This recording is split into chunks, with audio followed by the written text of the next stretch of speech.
Hello everyone, welcome back to the channel. I am playing OTB chess again, a classical tournament in Portugal in the southern region, which is Algarve. Maybe some of you have been here on holiday. There aren't many tournaments in this region, but okay, this one started to first appeared last year, the Silves Chess Open, and I started as the third seed, but there are actually a lot of players rated around like 2300, 22, like high 2200s. So overall, and there aren't that many players. It's only like the total pool is like 60, the amount of participants. So there's actually a high chance that I can get you know, some games with players around my rating, which is great. Usually it's the best rating that I like to play against. And okay, um, the tournament started the day before yesterday, so that must have been Saturday. And yesterday was a double round, so I didn't really have time to do any recaps. But now it's just one round per day, so I intend to make recaps every day. So let's take a look at the first three rounds. So in the first game, I had the black pieces. I was playing against an 1800 opponent. Okay, he went for the London, which I expected. It's always really annoying to play below against the London, but whatever. Okay, he played his little system. A4, A6, knight BD2, E5. So this idea, I knew the small tactic from Gawain Jones's course on the King's Indian, which, by the way, if you're a King's Indian player, it's like the holy grail of the chessable courses out there.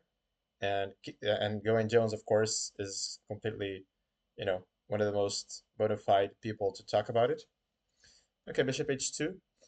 It's funny, sometimes you do some preparation and you know that some move is possible, but you don't really like once you get to the game, you start to have so many more questions. So for example, I knew that, this is possible and for example, he cannot take with the knight because this knight is just dropping. But I was thinking during the game that bishop takes was actually not as clear as I thought. So I have to take on d2. He takes here, and now this is all forced. I have to take on f3, bishop f3. Now I have some pieces hanging. I need to take on d1 first, because otherwise, if I take here first, he hits my rook. So I need to take the queen. Okay, he needs to take with the rook. I take, and now I was thinking this was kind of interesting. Bishop f8, take, check, and some rook h8.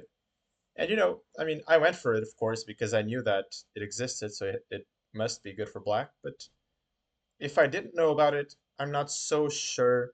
At least I would have had to have spent a much longer amount of time to calculating this out because my pieces are stuck here, and the knight infamously is very bad in these pawn endgames against the rook. So okay, um, I thought for like 2 minutes or something, and I still went for it. Bishop h2, queen e7. He trades and goes queen b3. Okay, so the whole thing about this game for a very long time was like a game of chicken to see like who would break the tension first, right? Who would get impatient first? Because the structure is kind of closed and it's not so easy to see what to do. Okay, he plays this queen b3 move. I wasn't really sure what he was trying to do. Maybe he wants a5, right? So I played a5 myself. I lost a little bit of time here. But the thing is that if he ever goes c4 in some way later down the road, okay, I have knight e6, which was kind of one of my points. So he just plays the rook. I drop the bishop back, introducing some ideas of e4 sometimes, and he goes rook fe1. So he's just waiting. Now, it's funny, I didn't really want to play anything because I want to keep this knight on b8, again, because of this c4 knight e6 thing.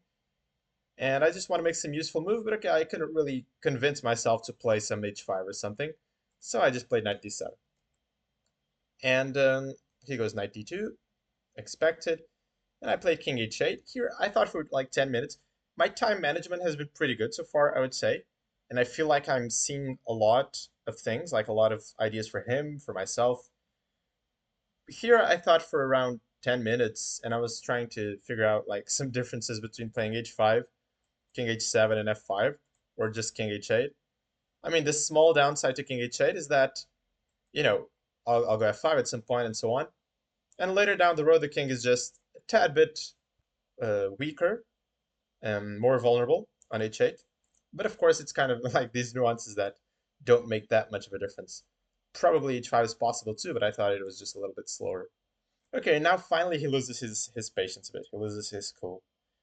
So what White should do, I mean, it's not so clear what he should do in general, but I still haven't analyzed it with the computer either.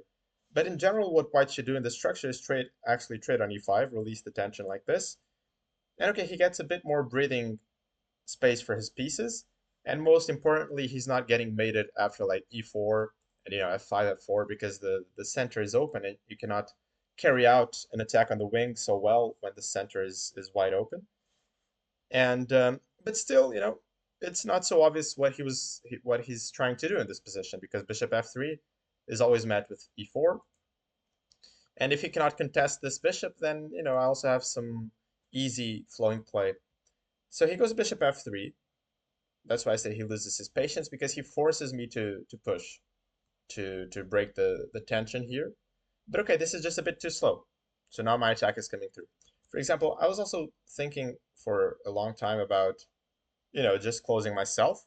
And now there is some interesting line, for example, because on the surface, it's really not clear how he gets his counterplay, right? Because after c4, let's say king h8, and he cannot get c5 in easily.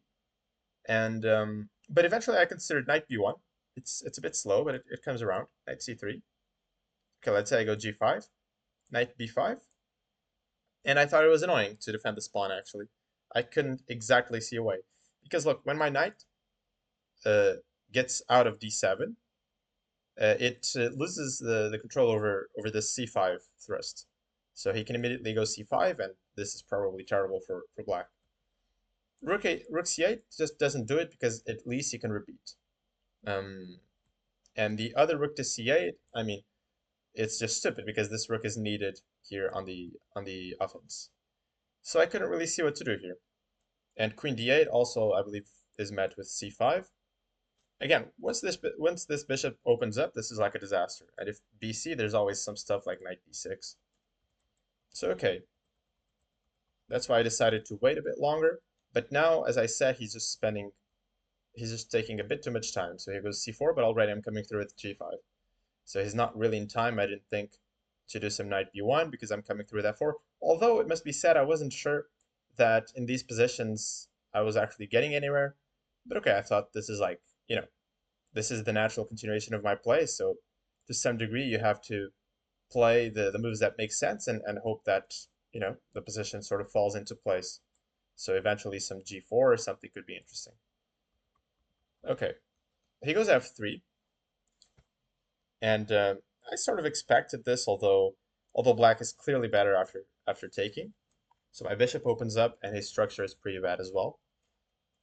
He takes like this. Okay, if he takes with the knight, I actually thought he was just losing on the spot with g4. The computer says it's not that trivial. I thought this was basically losing. Takes, knight d2, queen h4, and if knight f1, for example, if knight f1, that just gets taken, and then g3. But it turns out that he still has knight e4. And the computer gives some complicated lines.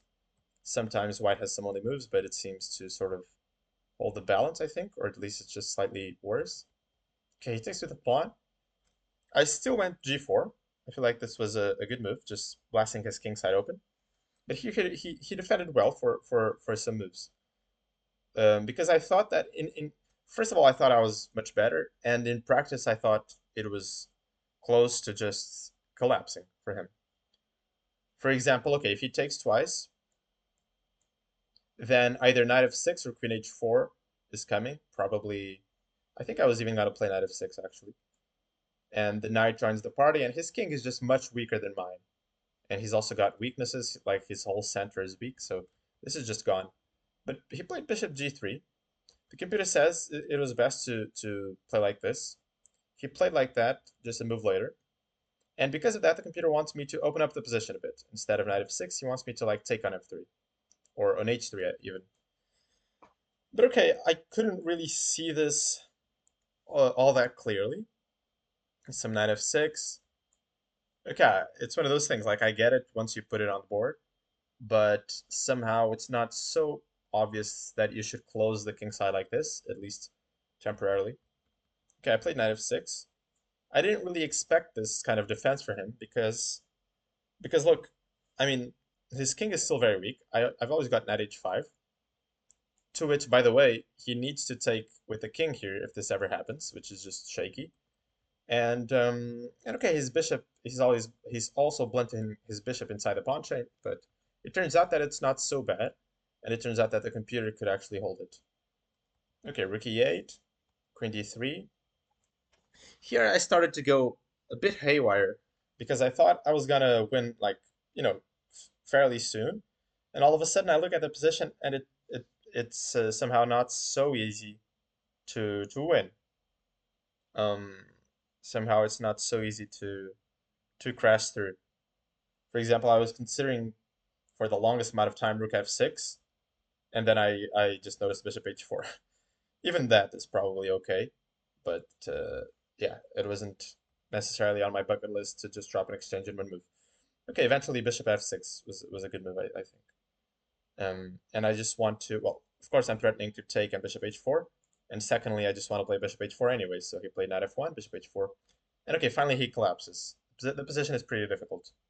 I thought he was going to play d5, opening up some lines towards my king, and my idea was to take, go queen h4, let's say he gives a check, and he needs to take, and now important, before I take back, I give this check to um, uncoordinate his king. King g1, queen h5, and I thought I wasn't sure about the evaluation of this position, but I thought at least I was a bit better, at the very least. It's also quite problematic that I'm gonna get. I mean, there are some problems like his pawns are not mobile, my pawns are very safe, his king is still very weak. And another big problem is that I'm gonna get this blockade with queen f5 and rook e4. So I thought, you know, this must be the way. Usually also like major pieces, endgames, like queens and rooks, they're usually decided by the side whose king is weaker, right? So in this case, I must be better. Okay, he goes king f2 and he just collapses. Bishop g3 and knight queen h4 first and then knight f4. Okay, and it's just mate on the spot. Okay, interesting first game. Overall, pretty smooth. Let's go on to the second one. So this was yesterday at 10 o'clock in the morning. I was playing actually an old coach of mine. We've played each other a bunch of times. Antonio Pereira dos Santos. He's from Portugal as well, of course. And yeah, we've had many encounters, but this somehow was not the game. This was my last game. Okay, okay, there we go. This is the correct game. So I was playing white. I played this gambit in the Rossalimo with b4, but pretty much from what I could tell, the best way for black to play is to give the pawn back, like either immediately or there's some other options to give the pawn back. But it's very dangerous to actually take because the bishop then can stick itself on d6 and basically hamper black's whole um, development. Okay, so b3, 97. I had a little bit of preparation here. h3, bishop e6, bishop a3. And I believe my prep was still something like this, like a6, bishop c4, some rook c8, d3, and eventually there was some queen h5 with b4 for white. But okay, already I cannot remember the move order, like the intricacies. He plays knight b4, and now the game goes a bit wild, right? Because he's provoking this imbalance. Um, okay, I take it. I didn't really have to. I could also just go bishop c4, but I thought taking was better for me. Now, a small problem with the time management here, which is mainly due to me being stubborn. So I was calculating basically take, 92, a6, bishop d3.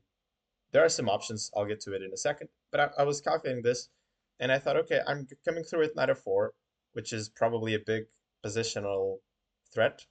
So I thought he had to somehow control the square either with g5 or what I was considering mostly was bishop e5. But then I was thinking, okay, with the bishop on d3, this kind of thing is probably, you know, either knight g3 or knight f4, I was thinking here. And this kind of thing probably is going to work. So maybe he's better off doing bishop e5 immediately, like here. And okay, he induces f4, comes back with the bishop. But it turns out this is just good for white, actually. Because even in the game, I ended up going f4 anyways, even without the gain of any tempos, any tempi. So this is just um, not really the way for black. And about the time management thing, like I was thinking about these differences for like 10, 15 minutes, when in reality we came to this position and he just played knight c6, right? Which I under considered. I should have thought more about this. And in general, I think I'm doing a good job of that, but still in some moments I'm being very stubborn and it just burns my clock time for no reason. Okay, so he goes knight c6, and now this is a very interesting moment, one of the critical moments in the game. I burned half an hour here. So my idea was to go knight f4, knight e5. He needs to give up the bishop pair. Okay, I'll take it. And then the thing is, I just want to stabilize. So for example, I was thinking about queen e2, right? And if I can get one more move, I'm playing, let's say, bishop c4. And if he ever takes, I'm going to be super happy. For example, even if he takes right now, I'm going to be completely fine and happy in a position as such where my bishop is just better than his. I believe it's kind of important that he cannot really hold this blockade for long because I'm going to have ideas related to bishop b2, right? And this pawn in some lines is going to be very weak. Maybe not exactly here, he still has queen f6, but somehow I thought his pawn was going to be weak, and my only weakness pretty much is the pawn in f2. I mean, he does have the f file, so I have to watch out for that, but in general, I thought these kinds of things were good for me. Maybe I can start with g3. But then there was a problem, right? There was a problem, which is that on queen e2, and I just saw this in the very end of my calculation, like after, spending 20 many minutes, he has this immediate shot with knight f3. So it's actually good that I took my time here and looked at, you know, did this sort of tactical check thing. He has knight f3, just the straight up knight f3. I need to take, and now queen g5. And because my queen is sort of and bishop are in the way of each other, after some king h1, let's say, I was even worried that I could lose this. I wasn't sure if I could hold. Okay, the computer says it's just a draw with queen h4. And yeah, easily something could go wrong as well. So okay, once I spotted that, I didn't really find any alternatives. So the natural bishop f1 is just met with queen f6, and this looks too difficult to parry. I'm never gonna go f3. This is like a cardinal sin, just weakening all these dark squares around the king permanently. So okay, eventually I decided I had to play pawn to f4. Again, this was not my go-to idea. This wasn't in the top of my considerations, but okay, it had to be played pretty much, or so I thought. Oh, by the way, it was also interesting back here to play bishop c4. I ended up refraining from this because I actually thought that bishop d3 with knight f4 to come was much more ambitious. But I saw bishop c4, and I was also very uncertain about this exchange sacrifice, which is forced. So if he allows me to go d3, I am completely fine and better because these pawns are weak. So I just have a very safe position. But d3, right? d3 forces me to go like knight f4, and he takes the exchange. And okay, I wasn't so sure about this, but it's one of those things where maybe fear got in the way a bit. Um, I also thought that actually bishop d3 was kind of better, right? But maybe if I only had this option, I would have considered it more seriously. But I thought about this for a while, and I couldn't. I don't know. I couldn't be certain. But the thing about these positions, about these long-term positional sacrifices, is that okay? You're not going to find some clarity in like you're not going to find some forced way that you can win, right? Usually, it's just a long-term thing, and you just have to evaluate the position and come to some conclusion. And it seems to reason that, you know, I'm going to get at least one of these pawns, and the knight is jumping to d5 at some stage.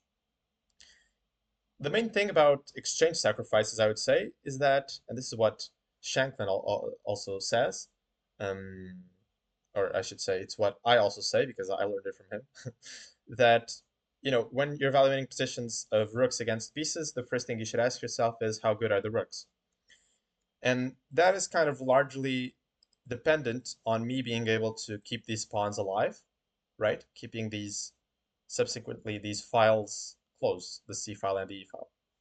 And probably I can do that. Probably I can do that because he has many weaknesses to worry about. These pawns, his king, this f6 square.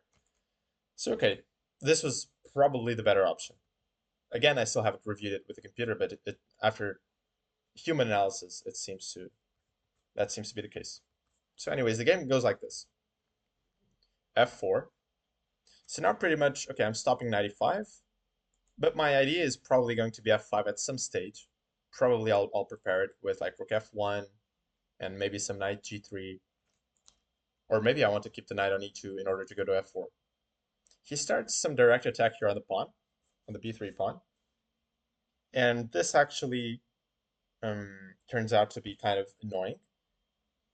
And it's interesting. I mean, in a human perspective, I was quite scared here because, for example, okay, there aren't easy ways to defend the pawn, right? I cannot remove the bishop right now because he has a check with the queen. And what I ended up doing after some thought is going king h1, which I thought was a good move. So sacrificing the pawn for some initiative. Some alternatives are, well, knight c1. It's funny, the computer says that this is one of the best moves. I mean, look, I'm never playing this in a million freaking years. Like, for real. Not even knowing that it's the best move, would I have played it in the same position. Because I feel like, first of all, it's going to require, I don't know what kind of precision for me in order to keep the advantage or even equality. Like, I'm still quite far away from regrouping my pieces. Like bishop f1, I mean, I still have to go king h1 first, then bishop f1. And even after all that, I wasn't sure. I mean, d3, but, he starts mounting up some counterplay on the queen side. But it turns out that the position is solid enough because of the structure in the center. Like, the computer says that he doesn't have a way to make progress, so white is actually the one who will have active ideas. Mostly I considered b4 as well. For example, after king h1, I wasn't, I didn't think he was going to take. He ended up taking. I thought he was going to go like rook c8 or something. And here I was mostly considering like b4. And this was kind of interesting. So b4, he jumps in with the knight, of course. And now I can do one of three things, right? The most ambitious by far is bishop c1, which is a little bit similar to knight c1, albeit not as weird looking. I mean, it's pretty weird. My pieces are all boxed in, but it's the same kind of idea that black somehow doesn't have, just a small breakthrough or something, and black would be better, maybe winning. But it turns out that he doesn't have a way to break here. And so again, I'll try and reshuffle my pieces somehow, and then expel this knight. And then I had some more options. I can give this bishop up, play like this. I didn't think this was particularly incredible, but maybe it's interesting. For example, like bishop b2, maybe try and attack this pawn somehow. And I can also go bishop b2 here and try to give this bishop up. Could also be interesting. I mean, all these things seem to be interesting for the same reason, which is that my bishop here, even though it's just a fat pawn, it blockades the whole board so well that black doesn't really have that much counterplay. Okay, he ends up taking.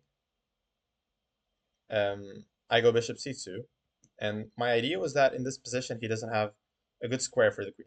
So he's forced to go back to d8, and I'll go queen d3. I mean, I can clearly see that I was getting my pawn back, but the thing is not even so much about getting the pawn. The thing is that I have a lot of activity all of a sudden, and he has a lot of weaknesses to worry about. Okay, here he decides to give up the pawn immediately. I was more concerned about queen d7, where I was looking to play rook b4, just defending my stuff, and after knight c6, rook b6. Okay, I'm not getting the pawn back immediately, but I thought I had some interesting long-term compensation here, doubling the rooks and so on. It always leads back to the same thing. He doesn't have that much counterplay going on, but the computer calls this just equal. Okay, he goes rook c8, decides to give up the pawn, but now I will start to take over the game. Again, it's hard to play his position because he has all these weaknesses all of a sudden. So knight c4 he plays. Okay, if rook c4, I just have rook b4. That's fine. So knight c4, bishop b4.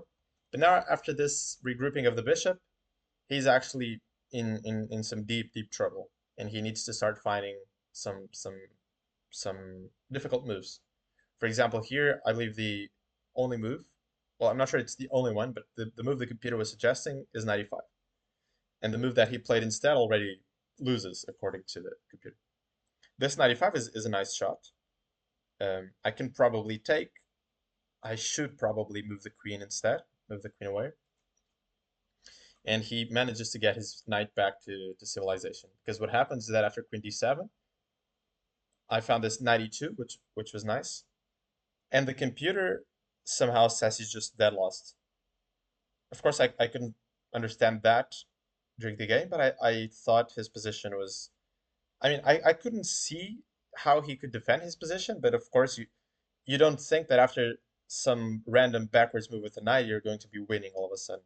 But okay, what do I want? I want to trade the bishops and just play queen d4, knight c3, knight d5. And somehow, even though his position, like, the reason that he got a bit unlucky is that his pieces seem all to be well placed. They're sort of active on paper, but then you look at what they're actually doing, and they cannot attack anything. And for example, this knight cannot move. It cannot generate a threat, any sort of counterplay. So I'm just coming through with knight d5.